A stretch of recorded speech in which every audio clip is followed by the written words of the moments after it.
bersedia membantu saya di program pengimbasan guru penggerak. Jadi hari ini saya akan membahas tentang budaya positif, ya, Bapak Ibu ya. Ke pasar membeli tomat, Cakep. jangan lupa membawa mamat. Cakep. Bapak Ibu guru yang hebat, Cakep. jawab salam saya dengan semangat. Selamat siang Bapak Ibu. Selamat siang.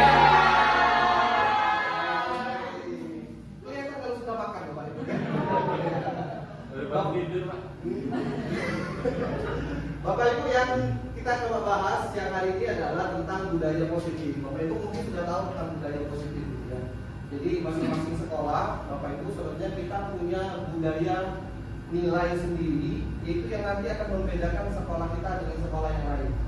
Jadi kenapa orang harus masuk ke sekolah kita, ke SMP Kusuma Bangsa, apa yang membedakan kita sama yang lain. Nah itu juga nanti Bapak Ibu yang akan kita jual kalau ada orang yang bertanya. Jadi kalau ada orang bertanya, kelebihan SMP Kumpak dengan sekolah lain apa gitu ya. Nah Bapak Ibu kita bisa jawab di situ. Jadi tidak jauh lagi Bapak Ibu, sekarang kita mulai dengan menyiapkan semua sarana dan prasarana yang orang juga bisa menyiapkannya kalau punya modal yang cukup. Ya.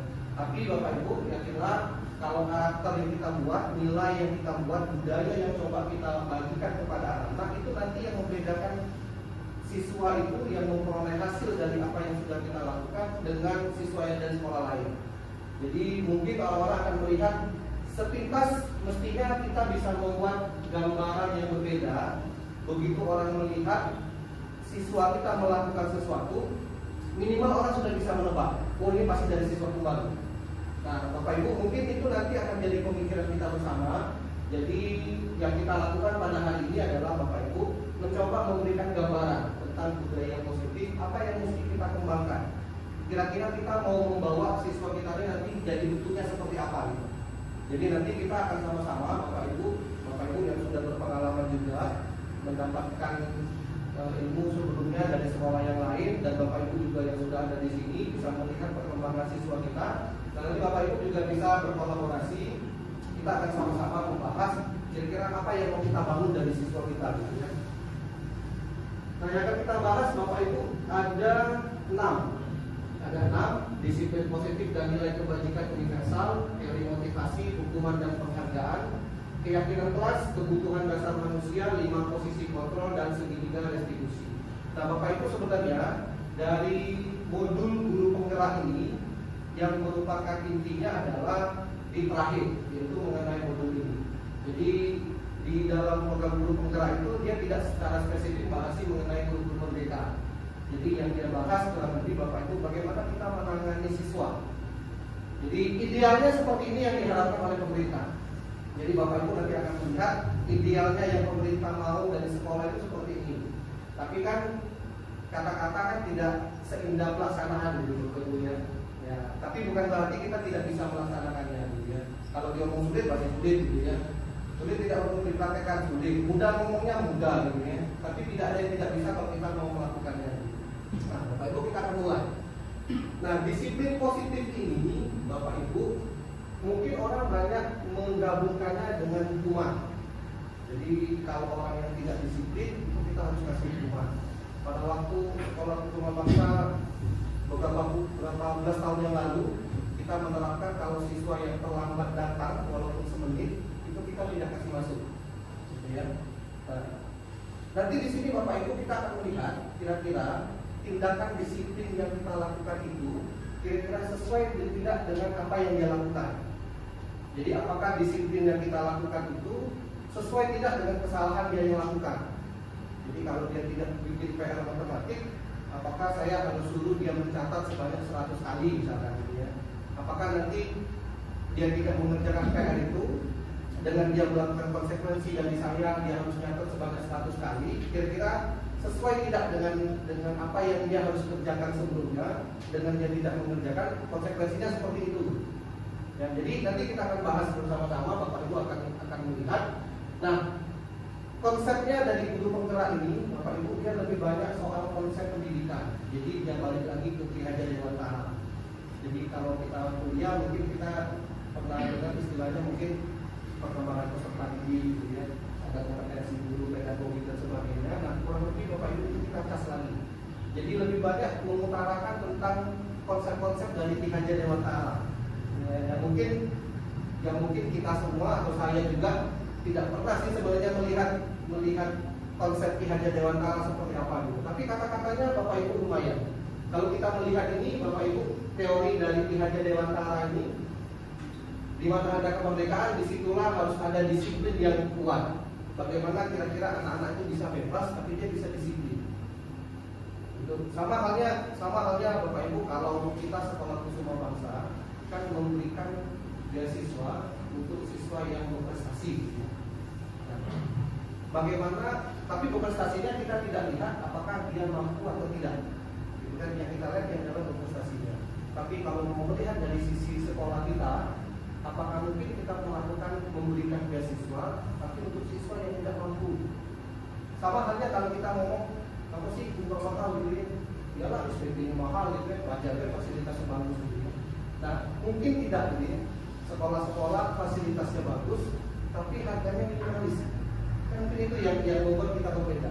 Karena kalau orang ngomong wajarlah fasilitas bagus, pasti SPP-nya mahal gitu ya. Kan orang membuat itu kan sebuah kewajaran. Tapi kita mau balik dengan semua fasilitas yang lengkap, tapi harga minimalis, mungkin tidak.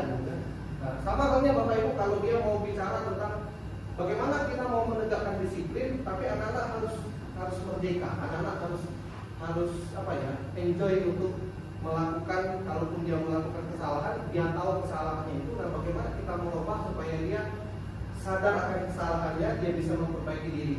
Nah, itu Bapak Ibu yang perlu kita bantu bersama supaya anak-anak punya karakter yang berbeda.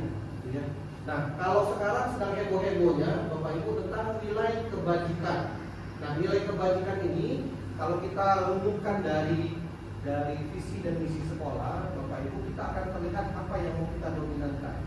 Kalau melihat dari profil pelajar Pancasila, ini yang pemerintah menghendaki seluruh siswa di Indonesia itu punya ini. Makanya sekarang digaungkan. Kenapa? Supaya jadi gaung bersama di Indonesia itu. Kalau menyebut profil pelajar Pancasila itu pasti Indonesia. Nah, secara garis kecilnya mungkin sekolah Kusuma Bangsa SMP kita juga perlu buat hal yang berbeda juga. Jadi kalau kita menyebut tentang karakter apa, itu langsung menuju ke siswa SMP kita. Ya. Ini yang secara umum dibuat oleh pemerintah supaya siswa Indonesia itu punya semua ini. Ya, kita tidak bahas ini, Bapak Ibu, kita langsung ke punyanya kita. Nah, ini punyanya kita. Gitu ya. Jadi Bapak Ibu, kita berangkat membuat program kerja itu, apa yang mau kita lakukan kepada siswa, itu berangkatnya dari sini. Ini harus berangkat dari sini Bapak Ibu, tidak mungkin tidak. Jadi visi itu kan harapan kita ke depan. Jadi kita harus punya pandangan yang sama.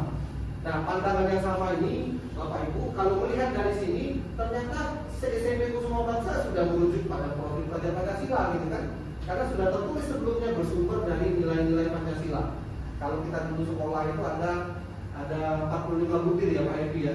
45 butir pokok Pancasila berisi ya. Iya, itu ngapal ini susah gitu. Nah, Bapak Ibu, ternyata di sini kita juga sudah sama gitu. Nah, apa yang mau dijabarkan dari visi ini nanti yang mau kita bahas bersama. Jadi kita mulainya dari sini Bapak Ibu. Jadi visi ini nanti kita jabarkan, baru itu jadi program kerja yang mau kita tunjukkan kepada masyarakat. Ini yang mau kita jual. Jadi kalau kita mau urut misalkan taat beragama, apa yang sudah kita lakukan kepada siswa kita supaya dia taat beragama? Minimal kita sudah, kalau dari fasilitas kita sudah menyiapkan sarana untuk mereka beribadah. Kita sudah siapin. Waktunya itu kita sudah siapin. Ya. Dalam 1 tahun kita sudah melaksanakan kegiatan keagamaan. Nah, itu kita sudah lakukan. Ya. Jadi taat beragama ini kita sudah mulai memikirkannya dengan menjabarkan indikator-indikator yang mengarah pada visi ini. Ya. Nah, ini taat beragama. Nah, untuk yang lain ini juga sama. Kalau berkebangsaan yang tinggi, apa yang mau kita angkat supaya anak-anak kita punya nilai kebangsaan yang tinggi. Kita nanti dengan bangganya membuat anak-anak kita pintar, berprestasi, dia dapat beasiswa di luar negeri, dia contohnya balik lagi. Bapak Ibu, kita kalahnya di sini jatuhnya gitu. Bagaimana kita mau bangun dia kebangsaan yang tinggi, begitu dia kuliah luar negeri, tidak balik lagi. Berarti kan dia tidak punya nilai kebangsaan yang tinggi. Ya. Kalau lainnya misalkan memilih perguruan tinggi kenapa harus di luar negeri sama di dalam negeri, itu tidak jadi masalah gitu kan. Itu pilihan kita untuk mencari yang lebih baik. Tapi kalau memang ada di dalam negeri, kenapa tidak? Minimal kalau dia kuliah di luar negeri dia harus balik dong. Ya, jadi kusuma bangsa kita melekat di diri dia seperti ini. Berintelektual kita tidak lakukan lagi, siswa kita ada pembinaan dan sebagainya. Nah, berbudaya ini kita sudah ada berbudaya. Tapi kita mau putuskan budayanya yang seperti apa? Budaya positif yang mau kita bangun ke anak itu seperti apa? Kalau dulu kita punya ciri khas anak-anak yang datang di sekolah kusuma bangsa itu datangnya mesti salaman dulu. Sampai orang-orang di luar tahu gitu ya, kalau yang rajin salaman itu pasti suka kembang. Tapi lumayan itu sebenarnya. Minimal orang sudah tahu gambaran kalau yang rajin ngajak salaman itu juga siswa kembang itu sudah lumayan. Ya. Nah, sekarang tugas kita yang terberat Bapak Ibu. Kita mesti mikirkan kegiatan apa juga yang bisa mencerminkan kita sekolah kusuma bangsa. Jadi harus ada oncaknya gitu ya. Harus ada utamanya gitu ya. Jadi begitu orang melihat, kalau dulu saya sekolah itu ada LTBB PGRI 2 gitu. LTBB SMA PGRI 2. Jadi kalau ada lomba, kalau SMA PGRI 2 yang sudah ikut, orang sudah tidak mau lagi ikut gitu. Karena orang sudah tahu pasti dia menang. Kalau paduan suara dulu Bu Desia 1-1 gitu ya. Ibu Helena Pende gitu ya. Dia bangun tidak kesemuanya, tapi dia bangun yang menjadi ciri khas. Nah, ke depan itu juga jadi pemikiran kita. Kira-kira kita mau bangunnya apa? Misalkan dalam kita sudah punya ruang podcast, ada musik, gitu ya. Apa kita mau bangun anak-anak kita yang tidak kita menyanyi? Jadi kalau ada lomba vokal, anak kita yang maju orang sudah tahu. Masih lagu siswa muda. Nah, Bapak Ibu itu nanti akan kita pikirkan kira-kira mau mengembangnya kemana? Ya, bola tinggi, mengembangkan jasmani ini sudah ya. Nah, apa yang perlu kita bangun di sekolah kita? Jadi ini Bapak Ibu kita sharing ya, Bapak Ibu boleh juga berpendapat mengenai apa yang disampaikan. Jadi mudah-mudahan ini bisa memberi gambaran untuk sekolah kita nanti kita mau kembangkan seperti apa. Bapak Ibu, kecakapan hidup ini nanti yang berbeda sama pendidikan yang di sini, karena life skill itu mestinya dia menambah keterampilan apa yang dia tidak dapat. Kalau di SD misalkan bagaimana cara dia mengikat sepatu, bisa jadi orang tuanya di rumah dan ada mengikat sepatu. Nah, kalau di SMP kita mau pikir apa? Jadi maksudnya itu menambah. Kalau misalkan mati lampu, apa yang dia harus lakukan? Nah, kita juga bisa kasih tahu seperti itu. Kalau lagi gempa, apa yang harus terjadi? Kita sudah pandu. Waktu MPLS kita ajarin kalau terjadi gempa apa yang harus dia lakukan. Nah, itu yang menambah kecakapan hidupnya. Termasuk hal-hal yang simpel sebenarnya, bagaimana memasak pun kalau tidak mungkin diajarkan di rumah, kita bisa bantu gitu. Nah, jadi kecakapan hidup ini Bapak Ibu yang menunjang nanti di pendidikan karakternya. Ya. Kalau ini saya jelaskan kemarin sebelum COVID kita terkenal dengan ini. Nah, apakah sekarang kita mau ganti? Ya, apakah kita mau ganti dengan apa yang anak-anak kalau ketemu kita cuma tidak nyelonong masuk aja gitu. Jadi waktu dia ketemu sama kita, dia tidak salaman, tapi diganti dengan aktivitas lain. Itu yang membedakan dia nanti dengan orang lain. Begitu tamu datang, pada saat sih kok berpapasan sama gurunya, orang bisa lihat, oh rupanya siswa ini hormat kami ketemu sama guru lewat.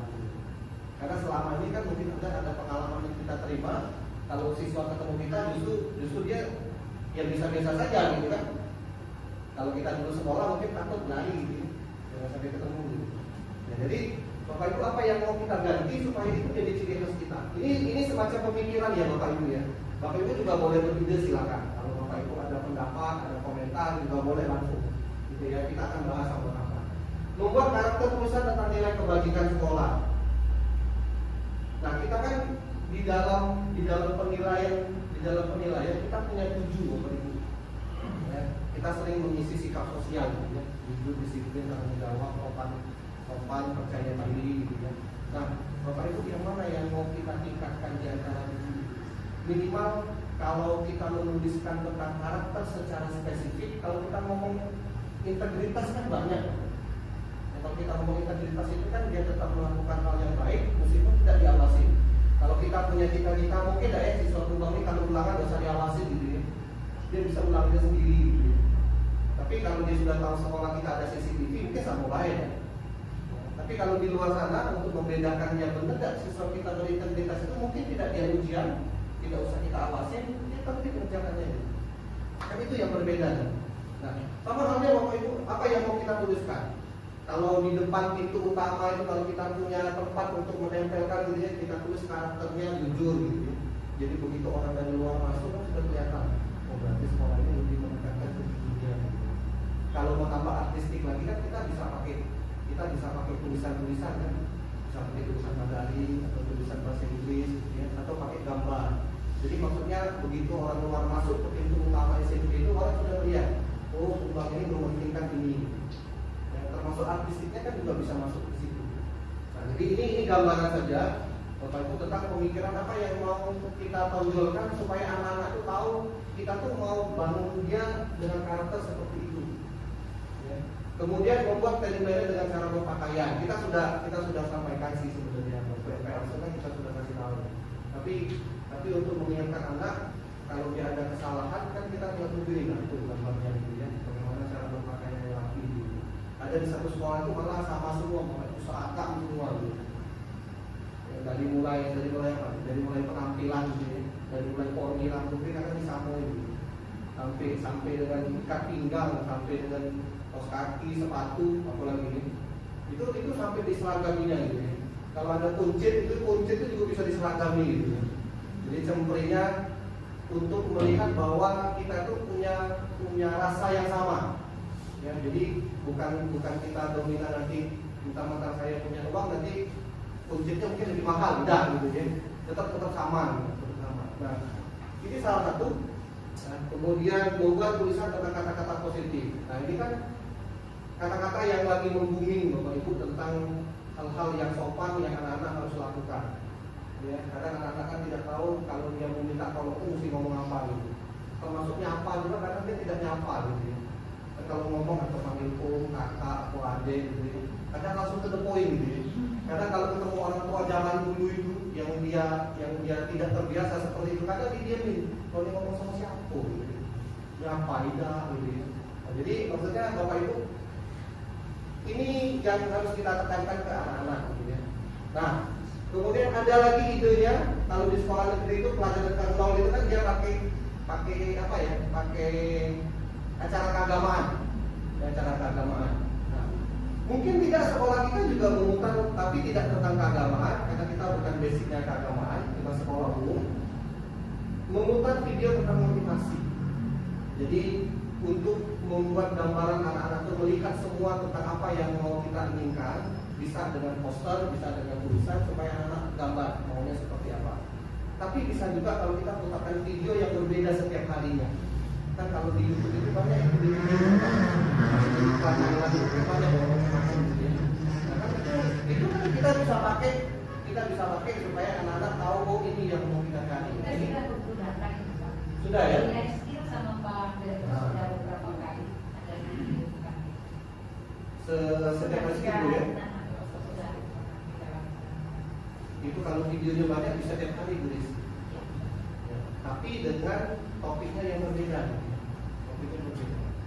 Nah artinya ini kan kita terusin terus, ya kita kasih terus.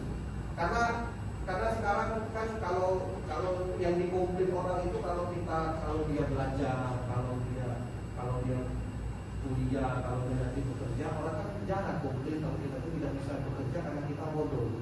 Kan rata-rata orang komplain itu kan komunikasi kita nggak bagus, gitu ya, ini nggak galak bantuan, gitu ya. Kalau dia sudah selesai ditinggalin, gitu ya, nggak pernah nyusul barangnya dengan rapi, nah itu kan kecakapan itu. Artinya jarang sekali orang komplain sama kita itu karena kita tidak bisa melakukan sesuatu, tapi karena ada sikap kita yang berbeda, yang orang tidak mau atau tidak suka dengan kita. Gitu. Nah, artinya ini jadi penekanan untuk kita sama-sama menciptakan disiplin positif dan nilai kebajikan. Jadi ini gambaran, Bapak Ibu ya, ini gambaran. Nah, ini ada teori yang baru, Bapak Ibu, tentang restitusi. Nanti teorinya itu ada. Teorinya nanti ada. Sebenarnya kita sudah praktekkan, di akhir nanti Bapak Ibu kita akan coba gitu ya. Nah, saya akan coba bahas tentang ini Bapak Ibu, motivasi, hukuman, konsekuensi, pekerjaan dan restitusi. Jadi yang perlu kita gali itu kan bagaimana siswa itu suka dengan pelajaran. Tapi sebelum suka dengan pelajaran, dia harus suka dulu dengan gurunya. Tapi dalam tanda petik lah ya. Dalam tanda petik bukan suka dalam arti kata dia cinta, itu beda gitu ya. Maksudnya kalau dia suka dengan gurunya, mudah-mudahan dia suka pelajarannya. Kalau dia sudah suka dengan pelajarannya, kita nggak usah susah-susah lagi ngomong gitu ya. Mesti bawa PR, mesti dia siapin belajarnya, gitu. Karena dia sudah suka. Gitu ya. Nah yang jadi masalah itu karena dia tidak suka, makanya kita yang sibuk nyiapin gitu. Nah kok tidak kumpul tugas gitu ya. Nah kok ini tidak dikerjakan dengan benar. Masalahnya dia tidak suka. Nah cuma memang Bapak Ibu kita punya keterbatasan, anak-anak itu punya kemampuan sendiri. Jadi memang kita tidak bisa memaksakan kalau dia mesti bisa semuanya. Karena orang ada komplain gitu ya, gurunya ngajar cuma satu pelajaran. Nah kok siswanya kan mesti belajar banyak-banyak. Padahal sekolah itu kan untuk menggali dia punya hobi. Jadi kalau dia sudah belajar dari awal dia tidak suka sama bahasa Inggris, berarti nanti kalau dia kuliah jangan ambil bahasa Inggris kan sebenarnya itu. Ya. Tapi kan orang mikirnya terbalik. Ya. Kalau orang punya trauma dengan sekolah, mikirnya seperti itu jadinya. Ini gurunya enaknya cuma ngajar satu, siswa dia suruh belajar semuanya. Tapi begitu nanti dia sudah selesai dengan sekolah, yang menjurus pada pekerjaan, dia sebenarnya sudah jadi satu sebenarnya. Cuma karena dia masih dalam tahap pembelajaran, makanya dia harus belajar semuanya. Nah sama saja dengan sekolah seperti itu, kita gali hobinya. Kita gali hobinya, dia sukanya di mana, itu yang dia harus terapkan. Kadang kan mereka mikirnya, saya suka ditanya juga Pak, kira-kira kalau belajar trigonometri ini gurunya apa gitu. Nah, Bapak Ibu kita kadang sering ditanya seperti itu. Nah, cuma kan kita konsepnya bukan yang kita ajarin ini dia harus ada semua di dalam kehidupan dia, tidak gitu. Tapi bagaimana dia belajar kalau kita kasih dengan hal yang baru, nanti dia bisa tidak ikutinya. Karena waktu dia dalam dunia kerja, nanti dia akan ketemu juga dengan hal baru. Nah, bagaimana dia ikutin itu? Kalau dia ketemu sama gurunya, kenapa kita mesti mempunyai guru yang berbeda dengan karakter yang berbeda, supaya anak-anak juga belajar bagaimana dia belajar mengenali gurunya seperti apa, supaya dia bisa membedakan. Oh, kalau dengan guru A caranya mesti seperti ini. Oh, dengan guru B caranya mesti seperti ini. Nanti begitu dia dalam kuliah maupun dunia kerja, kan dia sudah belajar. Dia sudah belajar bagaimana bisa membedakan orang, bagaimana cara mengatasi masing-masing orang. Nah, itu yang orang tidak terlihat bagaimana pendidikan itu ngarahnya ke sana. Makanya orang suka bilang kalau belajarnya trigonometri dengan saya guru matematik, kira-kira nanti belajarnya gunanya untuk apa gitu kan? Kita kan susah dapatnya gitu. Ya mau cari misalkan kayak Bu Desi misalkan mau ngajari tentang apa ya? Tentang undang-undang gitu ya. Kira-kira kalau dia kerja tidak kaitannya dengan undang-undang, apakah dia ada gunanya juga ya? Tidak ada guna juga gitu kan. Tapi bagaimana dia tahu tentang undang-undang itu supaya dia teringat nanti ke depannya bahwa sebelumnya dia belajar tentang undang-undang. Nah, jadi itu tentang motivasi yang harus kita gambarkan. Cuma memang Bapak Ibu, motivasi ini kan kita harus mulainya dari siswa. Karena kalau mulainya dari kita, apalagi dia sudah tidak suka dengan kita, alhamdulillah kalau kita ngomong, kalau dia sudah tidak senang, tidak sekali itu lagi. Ya, makanya, tapi bukan berarti kita harus mengabaikan apa ya? Mengabaikan semuanya supaya dia senang dengan kita, bukan gitu ya. Jadi tetap nampak normal saja gitu. Nampak normal saja, biasa saja. Jadi jangan dibuat-buat kalau kita tuh supaya disenangin gitu. Ya, jadi jangan sampai kali kita juga melanggar aturan supaya anak-anak senang gitu kan. Jadi tetap jalannya seperti biasa. Hukuman dengan konsekuensi berbeda, karena hukuman tidak terencana, konsekuensi ada sesuai kesepakatan. Nah, makanya nanti setelah ini Bapak Ibu ada namanya keyakinan kelas. Kita punya kesepakatan masing-masing kelas apa yang harus kita lakukan. Nanti ada penyelesaian setelah ini. Penghargaan, butuh sekali penghargaan supaya anak-anak tahu hak dan kewajibannya. Karena biasanya kalau kita belajar itu anak-anak cuma dikasih tahu kewajiban, tanpa dikasih tahu hak. Kalau di SMA itu ada poin yang dia cuma tahu kenapa poin itu harus turun, tapi dia tidak tahu bagaimana untuk menambah poinnya. Jadi kan kita harus imbang. Jadi jangan cuma minta kewajiban tapi hak tidak dipenuhi. Nah sama juga begitu. Jadi memang ada hal yang baik yang dia harus tahu bagaimana untuk menambah nilai baik dari dirinya juga. Jangan cuma tahunya mengurangi poin tapi nambahnya tidak tahu. Ya. Nah, kemudian ini yang mungkin kita sudah laksanakan. Ya, tutor sebaya beberapa guru dari kita kan sudah laksanakan. Kalau dia mampu mengajari temannya, kalaupun temannya tidak ada yang dapat nilainya di atas ketuntasan, dan kita mau kasih tambahan nilainya juga boleh. Ya, juga boleh. Hemat kita sudah mengapresiasi siswa, ya, tata tertib sekolah kita sudah sampaikan dengan jelas. Ini penting tata tertib sekolah supaya begitu siswa itu masuk ke tempat kita, dia tahu apa yang boleh dan apa yang tidak boleh. Jadi ini harus jelas di awal, jangan sampai nanti sudah pelaksanaan ada aturan tambahan dan dia tidak tahu kalau itu tambahan, itu yang lebih berbahaya lagi. Jadi semuanya memang harus detail memang kita sampaikan supaya mereka tahu ini yang harus dia terima konsekuensinya kalau dia melanggar aturan. Itu ya, Bapak Ibu ya. Kelas meeting kita sudah laksanakan juga kegiatan hari nasional untuk membuat motivasi anak-anak. Kita tidak sibuk untuk memberikan pelayanan kepada orang luar yang dia mungkin belum saja menjadi warga sekolah kita. Kita gali potensi mereka supaya dia masuk ke tempat kita. Tapi bagaimana kita buat siswa kita juga mempunyai nilai yang lebih. Jadi kalau kita mau mencari pelanggan yang baru, maka bagaimana upaya kita untuk menservis pelanggan lama. Ya, jadi jangan sampai sibuk ngurusin yang baru, tapi yang lama kita tidak urusin. Jadi ini salah satu cara juga kelas meeting sama kegiatan hari nasional ini supaya anak-anak punya keterampilan bahwa kalau dia masuk di sekolah kita ada hal yang dia bisa tingkatkan. Nah, keyakinan kelas Bapak Ibu ini kurang lebih bagaimana kita membuat kesepakatan di kelas. Nah, ini teoritisnya seperti ini ya, saya lewatin aja. Nah,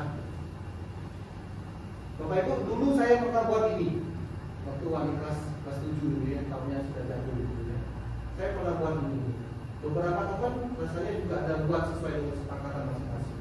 Nah, Bapak Ibu juga bisa buat kesepakatan kelas ini supaya anak-anak tahu kalau dia salah dia melanggar di mana. Jadi yang dia jelas tahu tuh kalau dia salah, salahnya di mana, gitu ya. Nah, ini sikap yang kita mau dari nilai rapor. Jadi Bapak Ibu juga bisa tempel di kelas supaya anak tahu, oh sekolah ini maunya dia jujur, disiplin, tanggung jawab dan sebagainya. Itu ya Bapak Ibu. Kemudian kebutuhan dasar manusia. Nah, Bapak Ibu ternyata kalau anak-anak kita itu melakukan kesalahan, ternyata dalam diri dia itu ada yang dia harus tunjukkan. Nah, ini Bapak Ibu ada kuesionernya. Jadi nanti ini mungkin bisa bantu anak-anak kalau dia itu punya kekhususan sendiri. Jadi dia itu mau cari apa? Kalau dia berinteraksi sama kawannya, dia mau nunjukin apa? Nah, Bapak Ibu di sini ada semua. Dia maunya seperti apa? Kan kadang kita lihat ada anak tuh yang dia suka menonjolkan diri gitu ya. Ternyata dia butuhnya dia butuh diakui gitu. Dia harus butuhnya untuk diterima. Kalau kita ngomong anaknya cari perhatian gitu, nah mungkin dia butuh kasih sayang di situ. Nah, artinya ini kalau kita tahu seperti ini, Bapak Ibu, mudah-mudahan kita tahu anak itu dia butuhnya apa dari kita. Gitu ya. Nah, ini ada kuesionernya, Bapak Ibu, nanti kita bisa pakai gitu. Nah, di dalam sekolah Kusuma Bangsa kita mau bentuk apa? Nah, Bapak Ibu, sebenarnya bagaimana cara kita memahami anak itu, kita mau lihat dari sisi yang berbeda. Dari sisi yang berbeda. Saya coba tampilkan Bapak Ibu dari sisi yang berbeda. Jadi yang pertama, belajar tentang gaya belajar anak. Nah, Bapak Ibu, kita mungkin boleh tahu kira-kira anak-anak kita itu gaya belajarnya seperti apa. Dan kita tahu ada auditori, ada kinestetik, ada visual. Dan kira-kira anak kita itu cara belajarnya seperti apa. Ini pun sebenarnya kita boleh tes. Nah, ini kita boleh tes. Jadi Bapak Ibu bisa sepintas melihat anak-anak itu nanti dia belajarnya seperti apa. Nah, kalaupun tidak, Bapak Ibu bisa lihat bagaimana pada saat dia berbicara dengan kita. Kalau dia disuruh mikir, mungkin dia melihatnya ke atas, itu kemungkinan dia visual. Jadi, tapi Bapak Ibu boleh tes saja dengan soal-soal yang dia mesti mikir. Jadi jangan soalnya standar. Jadi kalau ditanya bagaimana rasa es panas gitu ya, kan dia mikir kan, apa rasa es panas? Kalau dia boleh muncul, mungkin visual. Kalau dia mendatar saja sama dengan telinga kita, mungkin dia auditori. Kalau dia lihat ke bawah, dia kinestetik. Nah, artinya ciri-ciri seperti ini Bapak Ibu kita perlu pelajari untuk tahu anak-anak itu punya kepribadiannya seperti apa. Ini sekitar.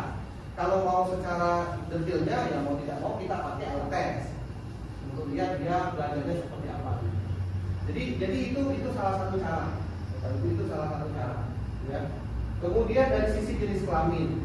Nah, Bapak Ibu terdapat perbedaan kalau kita memperlakukan anak laki-laki dan anak perempuan. Gitu ya. Karena memang otak kanan anak laki-laki itu dominan dia berkembang pada saat sekolah, makanya laki-laki lebih suka main daripada perempuan. Jadi kalau kita tahu ini, Bapak Ibu kita enak menerimanya gitu. Oh wajar gitu ya kalau anak cewek itu lebih rapi daripada cowok. Karena otak kirinya juga sama-sama berkembang dengan otak kanannya. Jadi kita tidak bandingkan, enaknya anak cewek sudah rapi gitu ya. Anak cowoknya berantakan gitu ya. Itu memang karena jenis kelaminnya yang berbeda gitu. Jadi kalau kita mau pelajari orang dari sisi jenis kelaminnya, di situ kelihatan. Kenapa kalau cowok pendiam gitu? Memang cowoknya tidak banyak ngomong gitu. Kenapa cewek cerewet gitu? Banyak kuncinya gitu. Ya memang cewek harus banyak kata-kata yang dikeluarkannya setiap hari. Gitu. Jadi mempelajari anak juga dari sisi jenis kelamin, Bapak Ibu yang juga punya anak kandung itu juga lebih enak. Gitu ya. Bagaimana kalau kita manggil anak itu harus sampai 3 kali baru dia noleh gitu ya. Nah itu kita belajar dari sisi jenis kelamin juga. Ya. Kemudian dari generasi anak. Nah generasi anak ini Bapak Ibu yang saat ini kita hadapi ialah namanya yang milenial. Beda dengan zaman dulu usia yang kolonial. Gitu ya. Jadi kalau saat sekarang ini belajarnya lewat gadget, lewat gawai dan anak-anak itu memang dia mampu, memang itu masanya. Nah cuma kita siap tidak mendengarkan masa-masa dia saat ini yang berbeda dengan kita dulu. Karena kan singkat-singkatan itu kan ya zaman-zaman mereka gitu ya, anjay, anjir gitu ya.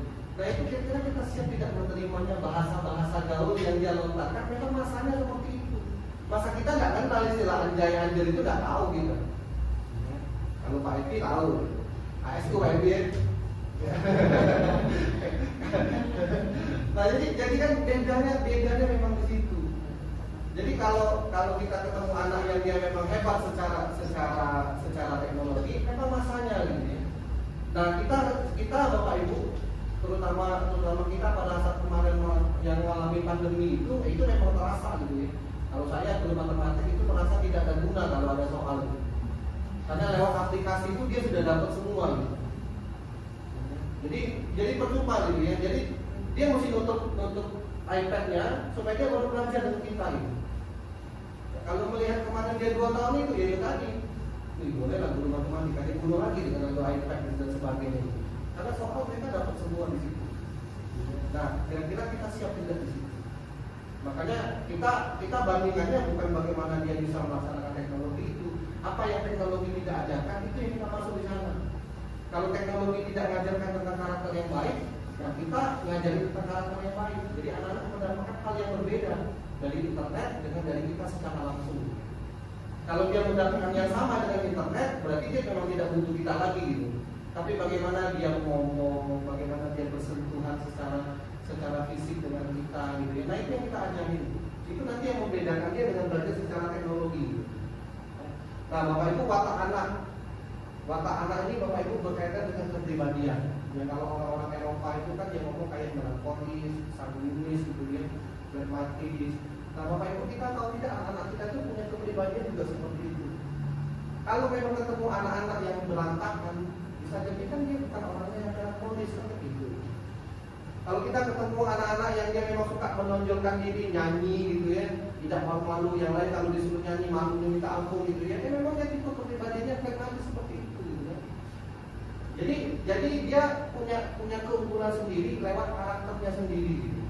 Nah tugas kita kalau Bapak Ibu bisa menggali dia punya kepribadian seperti itu nanti yang kita enak ngomongnya bisa masuk semua ke siswanya gitu. Pada saat kita ketemu sama anak-anak yang melankolis ya kita berusaha jadi melankolis. Jadi sebenarnya kalau Bapak Ibu sudah punya anak juga, sebenarnya kita memainkan peran itu yang kita kadang tidak belajar. Apalagi kalau anak-anak sekarang kan dia berkembangnya lebih cepat. Jadi kadang mesti kita pintar-pintar, kadang tidak sama pada saat dulu. Zamannya Bu Desi mungkin cukup marah-marah, Ya, cukup disuruh agak melontot dikit, anaknya gawe gitu kan. Ya, kalau sekarang kalau dia mau melontot, dia tinggal hanya lari. Ya, kalau dia udah galak kan cek rokok lagi gitu. Tidak polisi. Nah itu Bapak Ibu ya. Nah terakhir Bapak Ibu ini bahasa kasih. Ini bahasa kasih ini bahasa cinta. Sebenarnya bukan cuma anak, kita pun sebenarnya sama juga punya ini. Ini sebenarnya ungkapan cinta sebenarnya. Maksudnya supaya anak-anak itu tahu kalau dia itu dicintai. Kadang kan kita ini ngomong kita ini sayang gitu, tapi anak itu nggak tahu kalau kita ini sayang. Nah Bapak Ibu lewat bahasa kasih, bahasa cinta ini kita bisa memberikan casan baterai itu yang benar gitu.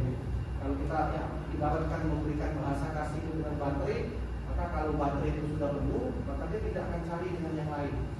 Ya, anak-anak yang dia mencari kegiatan di luar yang dia sekedar untuk menghabiskan waktu, kan bisa jadi dia tidak dapat di sini. Tapi umumnya ngotot sudah melakukan semua hal karena dia cinta sudah sama anaknya. Tapi kalau anaknya tidak biasa banget. Mama papa tuh tidak cinta sama aku gitu ya. Karena dia tidak dapat bahasa kasihnya. Nah, jadi mungkin nanti Bapak Ibu juga bisa gali bahasa kasih dari anak supaya kita tahu bagaimana memperlakukan anak. Ya, nah ini yang mungkin kita butuhkan nanti Bapak Ibu ya tentang kebutuhan dasar manusia. Nah ini 5 posisi kontrol Bapak Ibu yang sering kita temuin kalau anak-anak melanggar aturan. Ya, mungkin lebih enak kita langsung ke videonya saja Bapak Ibu ya. Nah, Bapak Ibu silakan lihat video.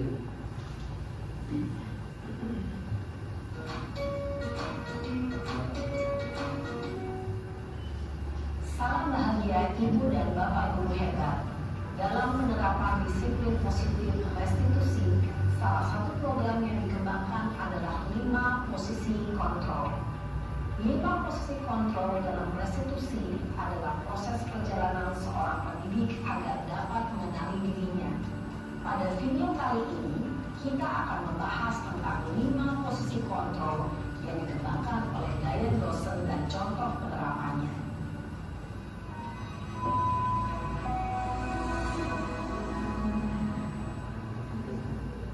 5 posisi kontrol itu adalah 1. Posisi penghukum. 2. Posisi pembuat merasa bersalah. 3. Posisi teman. 4. Posisi pemantau atau monitor. Dan 5. Posisi manajer. Untuk lebih memahami kelima posisi tersebut, mari kita saksikan kasus Narem yang terlambat hadir 20 menit di sekolah dan melihat bagaimana kelima posisi kontrol dalam menghadapi masalah tersebut.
Posisi penghukum biasanya berbicara dengan nada tinggi, menghardik, menunjuk-nunjuk, menyakiti, dan menyindir.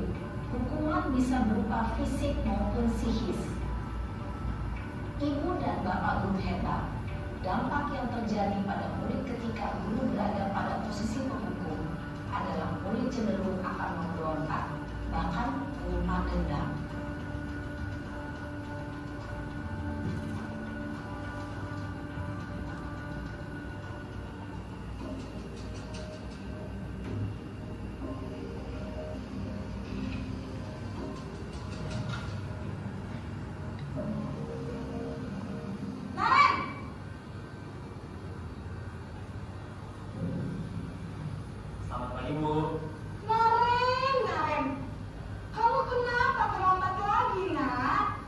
Ya Tuhan, Naren. Kamu senang ya bikin ibu susah ya? Kalau kamu terlambat lagi, nanti ibu yang ditegur bapak kepala sekolah, nak. Disangka ibu tidak bisa membina kamu. Duh, gimana ini? Maaf Bu, Duh, Gusti Naren. Kamu suka ya kalau ibu ditegur bapak kepala sekolah? Terus, sekarang ibu harus tulis apa ini di buku absen? Ini kamu sudah sering terlambat loh. Ibu harus apa coba? maaf Bu, maaf sekali. Ya sudah, lain kali jangan bikin ibu susah lagi ya nak ya. Ibu tidak akan kuat lagi kalau kamu gini terus. Bisa jantungan kalau ibu ditegur bapak kepala sekolah. Sana cepat ke kelas. Maaf ya Bu, maaf sekali. Posisi pembuat rasa bersalah berbicara dengan nada tenang, cenderung lembut. Namun kata-kata yang diutarakan membuat murid merasa menjadi orang yang gagal, memandang buruk dirinya sendiri, merasa tidak berharga, dan tidak sanggup membahagiakan orang lain. Ketika guru mengambil posisi pembuat rasa bersalah, murid akan menganggap dirinya yang bersalah dan ia akan menyimpan emosi negatif tersebut di dalam dirinya.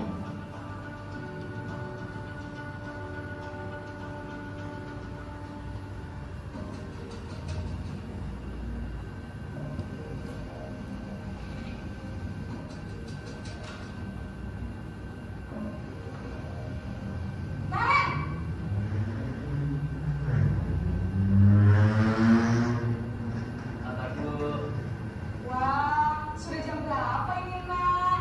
Terlambat lagi ya, sayang. iya Bu, habis ibu saya membawa saya Bu. Kamu malah menyalahkan ibu kamu. Kamu bukannya anak yang larinya paling kencang. Kok terlambat sih? Iya Bu, saya memang lambat bangun tadi.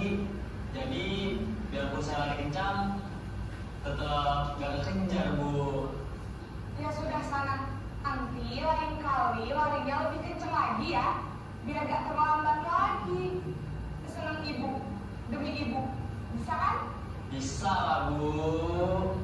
Ya sudah sana masuk kelas. Ibu beresin urusan absen kamu. Kamu ini ada-ada saja. Dalam posisi teman, guru berbicara dengan nada suara ramah, akrab, cenderung bersenda gurau untuk menjaga suasana tetap santai. Murid akan merasa senang, aman, dan akrab dengan guru. Identitas yang tercipta adalah identitas sukses atau berhasil. Namun, perlu diingat, karena ini masih dorongan eksternal, maka ada faktor ketergantungan dari murid kepada orang tertentu. Di sini, guru absennya, sehingga di lain waktu, murid bisa berperilaku baik, namun hanya kepada orang-orang tertentu saja.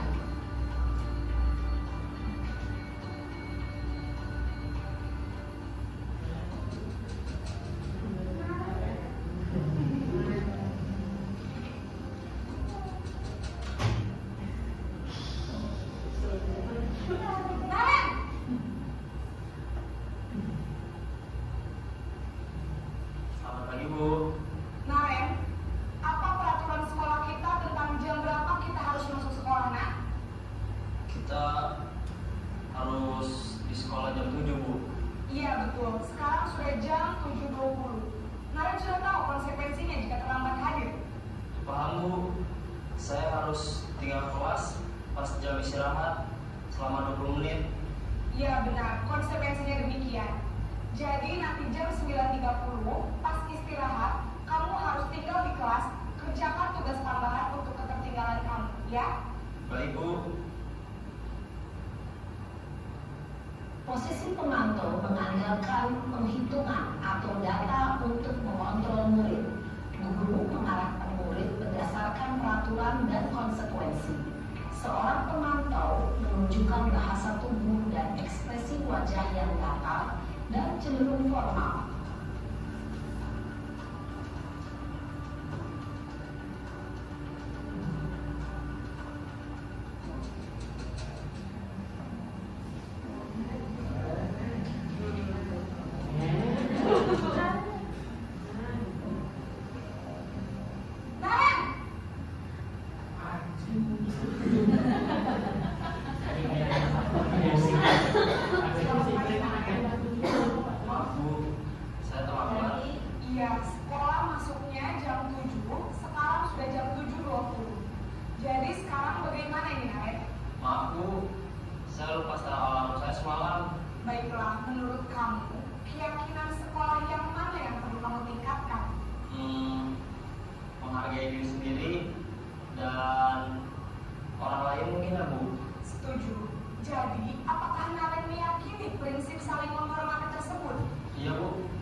Karena saya, Kak Emma, Adalah di surat Kak Emma.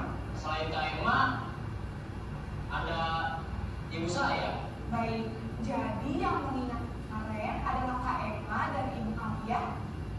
Kira-kira akan mulai setelah alarm kapan nih Naren? Setelah pulang sekolah, akan segera saya lakukan. Baik, jadi Naren akan setel alarm untuk bangun besok pagi dan akan diingatkan oleh kakak dan ibu dan Naren ya. Ada lagi yang mungkin perlu dilakukan Naren? Agak terlambat bangun lagi. Tidak ada, Bu. Baik Naren, terima kasih untuk pernah kamu. Sekarang kamu perlu kembali ke kelas untuk belajar. Baik, Bu. Terima kasih. Posisi manajer adalah posisi kontrol yang disarankan untuk membimbing murid memiliki sikap disiplin yang penting, yaitu murid yang mandiri, bertanggung jawab, dan dapat memecahkan masalah.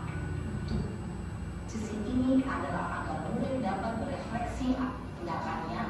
Guru akan dengan tulus memberikan pertanyaan-pertanyaan bermakna, sehingga membuat murid belajar dari kesalahannya dan mencari sebuah solusi menyelesaikannya. Ibu dan Bapak guru hebat, setelah mengamati adegan kelima posisi kontrol tadi, kira-kira posisi mana yang paling ideal? Posisi mana yang dapat menunjang motivasi intrinsik murid? Ya, posisi manajer. Posisi ini memang yang ingin dituju setiap didik. Pada posisi inilah, guru dapat menerapkan disiplin positif yang berpihak pada murid, yang memerdekakan murid.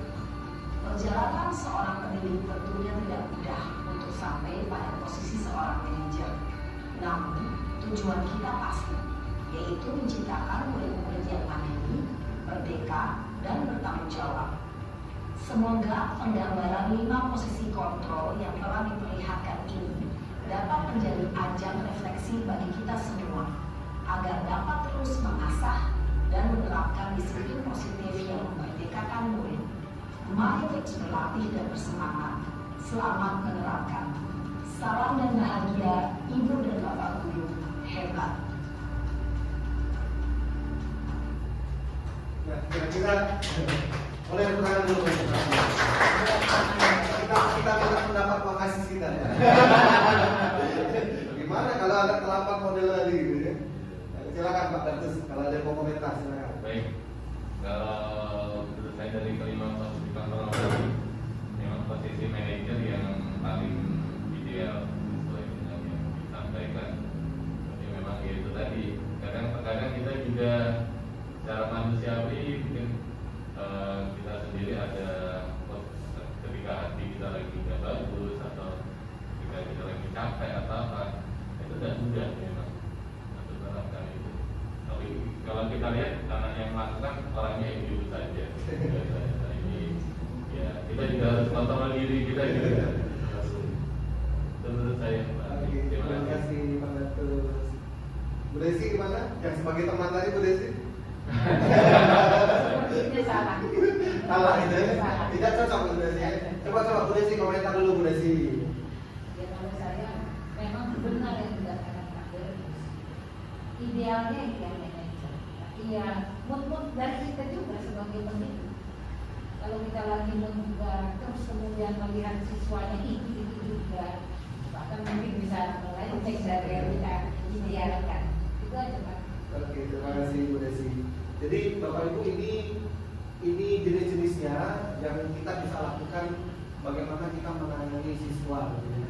Nah, cuma memang mau tidak mau kan karena kalau kita guru ini kan kita pemain drama yang agak hebat sebenarnya. Jadi bagaimana kalau di rumah lagi kusut-kusut atau di sekolah kan mesti senyum gitu ya. Kadang-kadang tidak mudah gitu ya. Apalagi kalau ngajar SD, nah gitu ngajar SD. Mungkin kusut-kusut di rumah, mesti cengengesan ketemu anak gitu kan. Kalau ketemu anak SMA mungkin agak slow dikit ya tidak apa-apa gitu ya. Karena dia tahu gitu ya. Nah, memang idealnya seperti ini Bapak Ibu ya. Nah, terakhir Bapak Ibu tentang segitiga restitusi. Nah, ini sebenarnya teorinya baru sekali ini juga saya tahu, tapi sebenarnya Bapak Ibu kita sudah alami. Jadi Bapak Ibu nanti silakan lihat videonya aja ya, lebih detail langsung. Nah, silakan Bapak Ibu.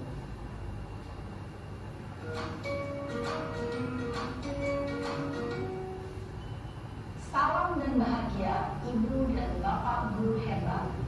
Pada video kali ini kita akan membahas tentang salah satu program disiplin positif yang diterapkan di lingkungan sekolah yang dikenal dengan nama restitusi.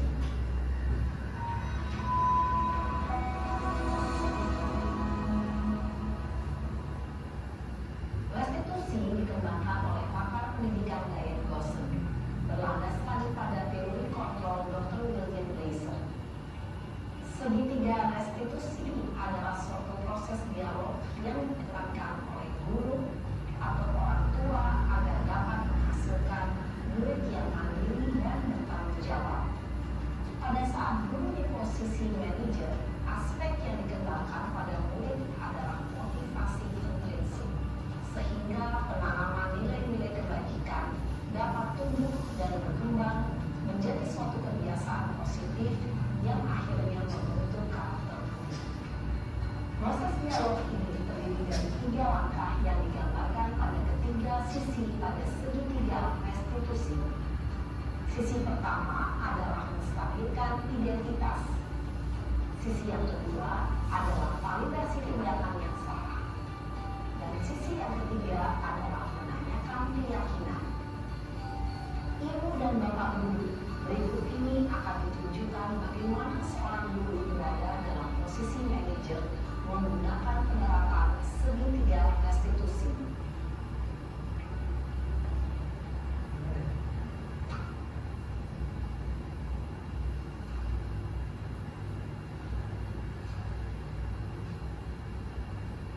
Siang Sarah, Siapa? sudah lama nggak ketemu Sarah? Kenapa hari ini ada di sini? Kesel Pak, kesel banget. Masa aku dikatain tukang fitnah Pak? Ya aku marah Pak. Aku baru dikatain Eka di depan kelas. Kesel banget. Oh begitu. Ya pasti kamu marah dan kesal. Bapak juga akan marah apabila ada yang menuduh Bapak seperti itu. Kemudian pada saat itu kamu mau melakukan apa? Ya saya harus ngatain Eka lah Pak. Kesel banget. Saya bentak-bentak dia di depan teman-teman lain. Oh tidak. Karena soal saya berbudi. Iya, saya diam saja Pak. Ya saya bela diri lah. Masa saya jadi tukang fitnah? Ya wajarlah. Mempertahankan harga diri itu sesuatu yang penting buat kamu. Untung kamu tidak berpikir lebih gagal lagi. Hanya membentak-bentak. Iya Pak. Untung saya masih bersabar dan hanya membentak saja. Udah gemes padahal. Saya pasti bela diri lah. Ya pasti ya. Tapi kamu memilih untuk tetap bertahan dan bersabar.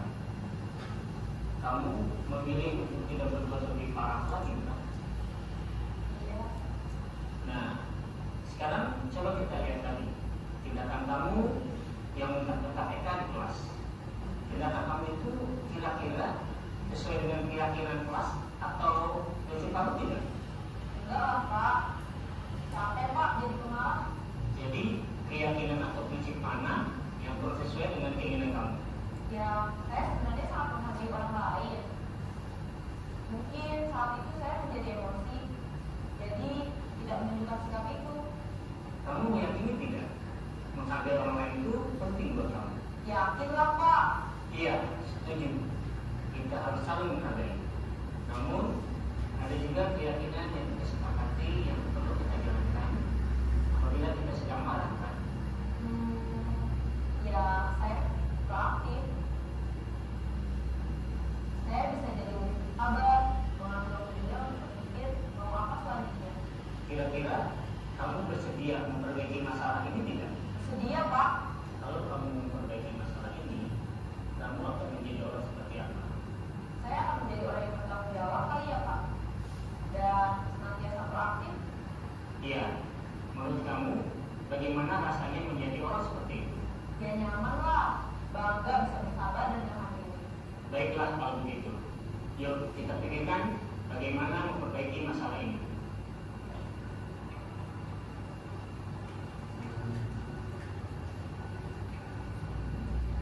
Ibu dan Bapak Guru hebat, baru saja kita menyaksikan contoh bagaimana seorang guru berada dalam posisi manajer menggunakan penerapan segitiga restitusi.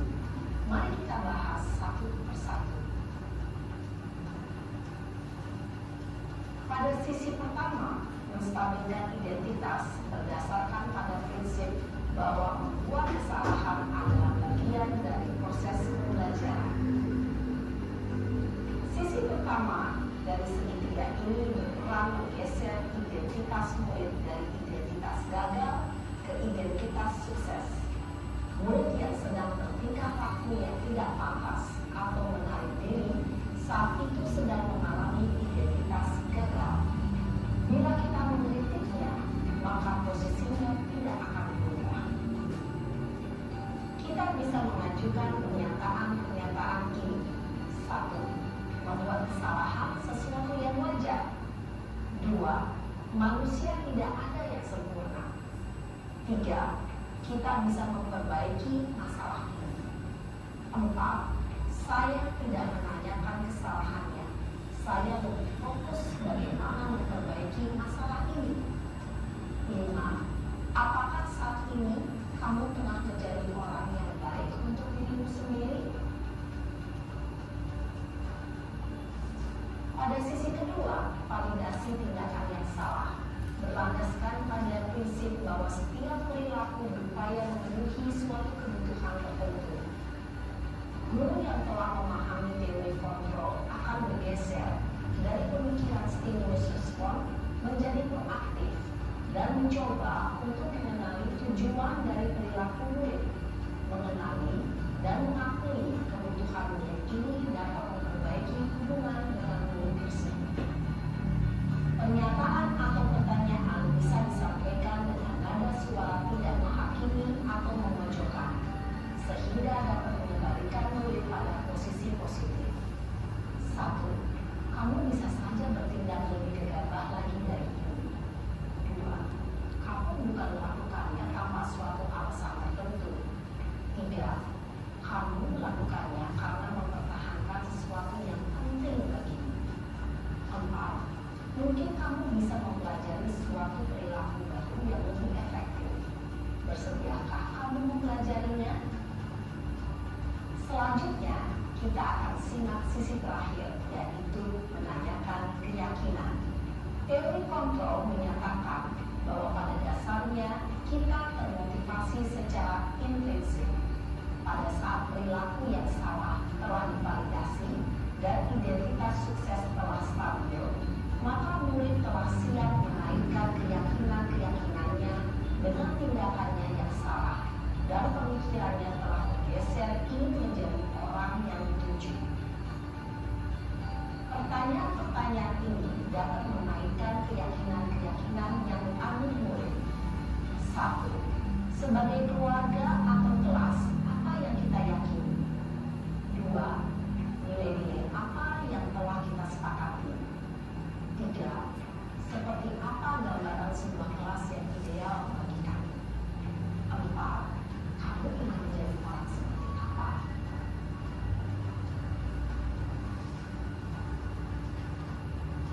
Dalam menerapkan segitiga restitusi, perlu diperhatikan beberapa hal, yaitu 1.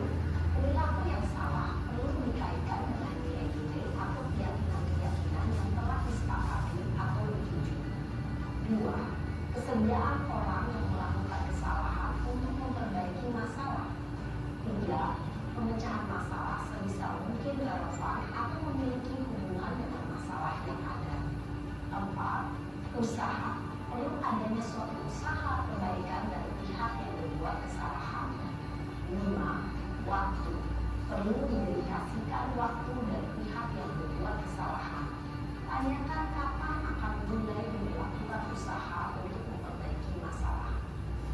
Dengan memahami struktur penerapan segitiga restitusi, diharapkan guru dapat menerapkan posisinya sebagai manajer dengan mengajukan pertanyaan-pertanyaan bermakna yang dapat membuat murid menjadi lebih percaya diri, bertanggung jawab, dan mandiri. Nah, ibu bapak guru perlu tidaknya mengikuti ketiga tahapan dalam segitiga restitusi bergantung pada ringan beratnya suatu permasalahan. Misalnya, Bila permasalahan tersebut ringan, maka tidak perlu dijalankan secara berurutan. Bahkan bisa semudah menanyakan apa keyakinan yang kita sepakati. Dengan menjalankan segitiga restitusi, dengan mengajukan pertanyaan-pertanyaan bermakna, diharapkan murid menjadi kuat secara pribadi, dapat membuka wawasan murid agar dapat menyelesaikan permasalahannya sendiri, semakin percaya diri, mandiri, dan merdeka. Salam dan bahagia, Ibu Bapak Guru hebat. Oke, Bapak Ibu. Jadi kita lagi Bapak Ibu. Jadi kayaknya ini kita sudah jalani. Ini kita sudah jalani. Nah, cuma memang teorinya seperti ini gitu ya. Nah, jadi bukan hal yang baru sebetulnya Bapak Ibu, ini sudah kita jalani. Cuma memang dia punya konsep sendiri aja gitu ya. Nah, itu Bapak Ibu kurang lebih materi kita sampai hari ini. Terima kasih Bapak Ibu sudah bersedia hadir. Ada komentar sebelum selesai Bapak Ibu? Tidak ada? Oke. Makan bakwan minum legislasi, cukup sekian dan terima kasih.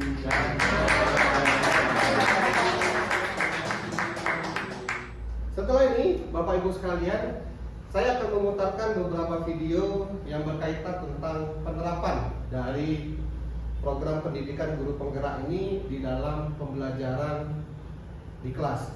Kita akan mulai dengan video yang pertama, berisikan tentang bagaimana anak-anak kita arahkan supaya dia mampu belajar sesuai dengan kodratnya, yaitu kodrat alam dan kodrat zaman.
Video yang kedua, Bapak Ibu, kita akan bersama-sama melihat bagaimana proses pembelajaran yang memberikan rasa nyaman dan menyenangkan kepada siswa.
Selanjutnya Bapak Ibu, kita akan melihat video yang ketiga, bagaimana kita memberikan apresiasi kepada siswa yang telah berhasil menyelesaikan satu kegiatan.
terakhir, Bapak Ibu, adalah kita akan bersama-sama menyaksikan bagaimana proses kita memberikan pengalaman kepada siswa, bagaimana caranya mereka untuk menyelesaikan masalah yang dihadapinya secara sendiri.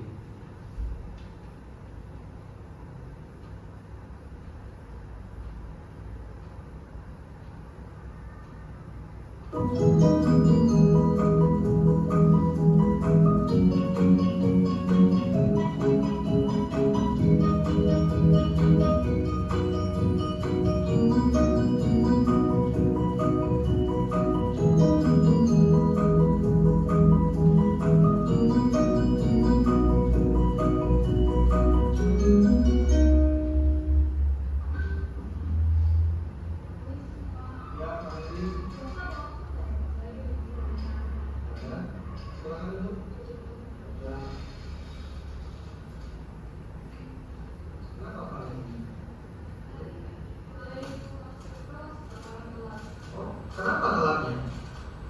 Tidurnya kemalaman, Pak. Oh, Kemudian tidur jam berapa? jam 1, Pak. Oh, Pak Edi tahu salahnya di mana? Tahu, Pak. Salahnya di mana? Tadi datang terlambat ke sekolah, Pak. Terlambatnya berapa menit? Cuma 5 menit. Cuma 5 menit. Pak Edi tahu aturan sekolah kalau terlambat Pak Edi harus mendapatkan sanksi apa? Tahu, Pak. Tahu apa sanksinya? Tidak boleh masuk kelas sebelum jam 1. Oke. Nah, jadi Pak Edi, karena Pak Edi sudah tahu salahnya, terus Pak Edi tahu nggak gimana? Pak Edi harus usaha supaya Pak Edi nggak terlambat lagi. Tahu, Pak. Gimana caranya? Lebih disiplin dan tidurnya bermalam-malam. Nah, itu kan Pak Edi udah tahu. Jadi nanti ke depannya Pak Edi bisa lebih baik lagi, jadi Pak Edi nggak terlambat lagi.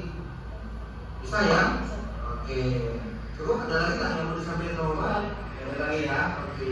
Terima kasih ya Pak Edi ya. Yuk.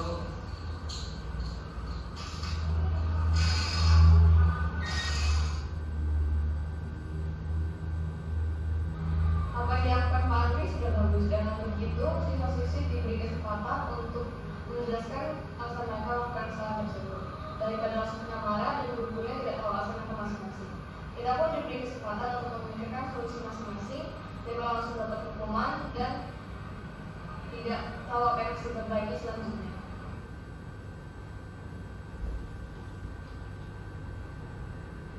Oke, Bapak Ibu, demikianlah 4 video aksi nyata dalam program pendidikan guru penggerak. Semoga dapat memberikan inspirasi kepada Bapak Ibu dalam proses pembelajaran. Terima kasih.